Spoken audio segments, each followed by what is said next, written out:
प्राचीन काल में एक गरीब पुजारी हुआ करता था। उस पुजारी की मृत्यु के बाद उसकी विधवा पत्नी अपने भरण पोषण के लिए पुत्र को साथ लेकर भीख मांगती हुई शाम तक घर वापस आती थी। एक दिन उसकी मुलाकात विदर्भ देश के राजकुमार से हुई, जो कि अपने पिता की मृत्यु के बाद दर दर भटकने लगा था।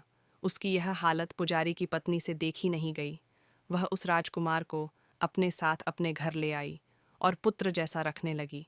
एक दिन पुजारी की पत्नी अपने साथ दोनों पुत्रों को शांडिल्य आर्षि के आश्रम ले गई।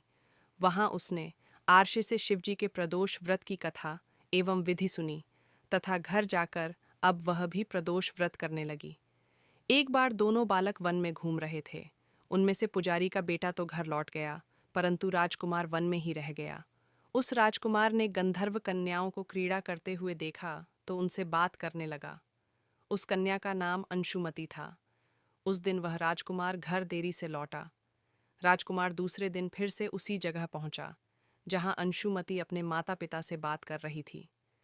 तभी अंशुमति के माता पिता ने उस राजकुमार को पहचान लिया तथा उससे कहा कि आप तो विदर्भ नगर के राजकुमार हो ना, आपका नाम धर्मगुप्त है। अंशुमति के माता पिता को वह राजकुमार पसंद आया और उन्होंने कहा कि शिवजी की कृपा से हम अपनी पुत्री का विवाह आपसे करना चाहते हैं। क्या आप इस विवाह के लिए तैयार हैं? राजकुमार ने अपनी स्वीकृति दे दी तो उन दोनों का विवाह संपन्न हुआ। बाद में राजकुमार ने गंधर्व की विशाल सेना के साथ विदर्भ पर हमला किया और घमासान युद्ध कर विजय प्राप्त की तथा पत्नी के साथ राज्य करने लगा। वहां उस महल में वह पुजारी की पत्नी और पुत्र को आदर के साथ ले आया तथा साथ रखने लगा।